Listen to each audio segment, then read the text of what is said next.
Hi, I'm Mitch Gallagher. Welcome to the Sweetwater Minute. We're here at Sweetwater's GearFest, and I'm joined by Fred Gretsch, president of Gretsch Guitars. Hi, Mitch. Well, glad to have you here. Appreciate It's great to be back in Indiana again. Absolutely. We're happy to have It's you. hotter in Savannah, Georgia, though. Yeah? Well, then it's a break from the heat. Yeah, that's right. Right. And this is Joe Carducci, the product specialist for Gretsch. Thank you for joining us. Thank you for And that was having Joe us. that you heard playing us in, and you'll get to hear a little bit more of his playing later as well. It was wonderful. Thanks for rocking. Thank you. All right. Now, the Gretsch Guitar Company actually has a long, long history. Is it Friedrich Gretsch? Started the company in 1883, is that right? Yeah, that's it. Great granddad. 4 generations later, here I am to present the Gretsch Guitars here at Sweetwater. Right. And nice to be with you again this year. Absolutely. Now, in like 1895, Fred Gretsch Sr. actually started the music store and started importing instruments and things into the United States. Is that correct? Yeah, that's all part of the history. Fred Gretsch Sr. was granddad to me. Right. Born in 1880, and his dad died in an untimely manner in 1885, and he came into the business then, and granddad, along with his mother, who was a great businesswoman as well, brought the business forward to the 20th century. So, Right. And they started manufacturing guitars of their own then. Absolutely. The founder was making drums and banjos, mandolins in the beginning, and guitars were made back then as well, but they were parlor instruments. Right. There was no electric guitar, and you played them at home because they didn't make much. Sure. Make much of a volume when you played them. So playing them in the house is about all they would do. Right. And then when the 50s rolled around, electric guitars, they started making electric guitars. And in fact, Gretsch guitars were probably more popular than the Fender guitars of the day. They were being played by Chet Atkins, Duane Eddy, Eddie Cochran, all kinds of artists were using the Gretsch instruments of the day. Right. So you're talking about some of our original recipe instruments. The recipes came out of the 30s. They were updated in the 40s. We added pickups in the 40s and more in the 50s. Work with key artists like Chet Atkins from 1954 and developing the Chet Atkins models, and then as rock and roll came along, the rock and roll players who were really getting into music, looking around to the best players of the day. So many of them saw Chet and respected his playing and bought his guitar. Sure. People like George Harrison, the whole generation. Right. And you mentioned and Eddie Cochran and. Another great artist from that era was Bo Diddley. We cannot forget Bo absolutely. Diddley. An amazing guitarist. And then that guitar in itself is quite unique. And that's another great story in itself. Right, absolutely.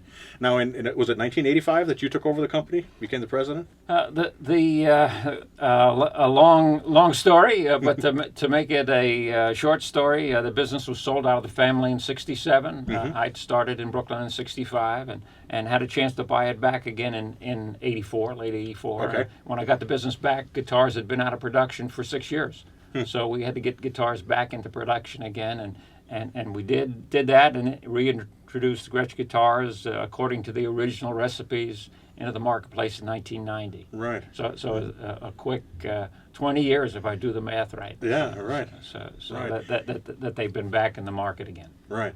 Now, what's amazing to me about the guitars is the wide range of artists that play them.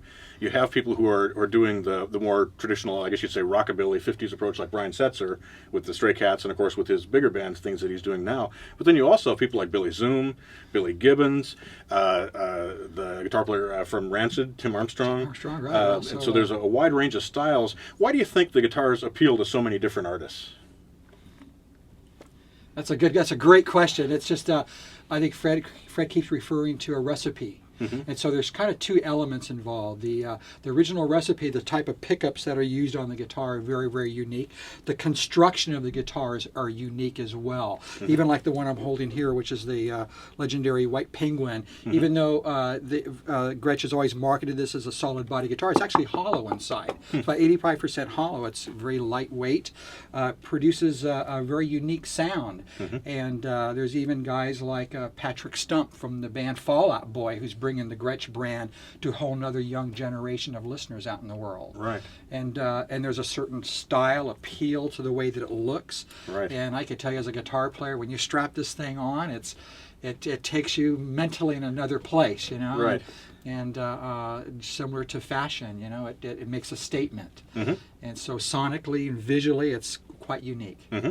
Now, this guitar is based on a vintage instrument that was extremely rare when it came out. The White Penguin there were very few made, correct? I think, Fred, maybe you could shed the best. Yeah, absolutely. We brought the White Falcon out in '55, and there was always someone that wanted something a little different. And we had brought out the Duojet model in '54, and so someone saw the White Falcon, said, "Well, I want you to make me a White Falcon, but make it in that size." So it wasn't a cataloged item at that point, but we made a few of them, and that's made them rare and especially valuable. We should also point out that Gretsch is not just making vintage reissues. You have whole new lines of products that are coming out as well. You mentioned Patrick Stump as his signature model. That's right. There are also the Electromatic, which are a more affordable line of guitars. So there are a lot of new things happening with Gretsch as well. That's right. And taking components from again from that recipe and bringing them up to date, so sonically they can be played extremely loud, and they create tones again that are really different and unique. And again, it's not the guitar that you see as common. So it's definitely out of the ordinary. I always refer them to as an animal with its own stripes. Right. That's great. So what's next for the Gretsch Guitar Company? Gosh, just never a dull moment, that's for sure. Yeah. There's lots of great things happening, certainly. There are some things we can't talk about at this time. Sure. But there are really exciting things that are happening that are going to be unfolded real soon here. And it's yet to be seen, but we're not going to stay stagnant. And again, we're staying true to that original recipe that makes Gretsch unique and special, but yet we're bringing it to the 20th century, but still embracing the past. Right. And there's always a milestone. Brian Setzer was 50 years old, and he's been playing Gretsch since before he was 20. Wow. And popularized a Chet Atkins a 6120 guitar, and we've done so many models with Brian, and we did his original guitar and just made a few of those, and I think you've even got one. Yes, we do. Here in stock. It's a beautiful instrument. So he's working on a new album. He'll be bringing out some more new music, and we're just so happy to continue to be working with an artist like that for such a long period of time. That's great. I saw a picture of Sting playing a Gretsch Black Falcon guitar and planning to use it at the Metropolitan in New York, and a couple of other things that he's doing in New York. And, wow. And so when the best players are picking up our instruments, I say, gee, I sure am happy. Must be doing something right. It must make you proud. Yeah, it certainly does. That's wonderful. Fred, thank you so much for being here today. Really appreciate it. We appreciate you taking the time to come to GearFest. Come visit in Savannah. Oh, I'd love to. I'd love to. Joe, thank you so much. Right. Will you play us out? Absolutely. All right.